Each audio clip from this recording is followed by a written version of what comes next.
বন্ধুরা, আপনারাও কি স্বপ্নে মৃত মানুষ দেখেন? কেউ তাদের মৃত বাবাকে দেখে, কেউ আবার মৃত মাকে দেখে। সম্ভবত আপনিও আপনার স্বপ্নে মৃত আত্মীয়দের দেখেছেন, কিন্তু সকালে ঘুম থেকে ওঠার পর আপনি সেই স্বপ্নটিকে উপেক্ষা করেন। আপনি কি কখনো ভেবে দেখেছেন কেন আপনি এমন স্বপ্ন দেখেন? এই স্বপ্নের অর্থ কি হতে পারে? কিন্তু বন্ধুরা, আপনারা কি জানেন যে স্বপ্নে আমরা যখন মৃত আত্মীয়দের দেখি তখন আমরা গুরুত্বপূর্ণ সংকেত পাই।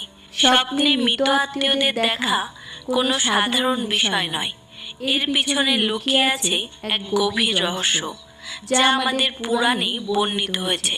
আজ আমি আপনাদেরকে সেই গুরুত্বপূর্ণ লক্ষণগুলি সম্পর্কে বলতে যাচ্ছি, তাই আপনারা এই ভিডিওটি সম্পূর্ণ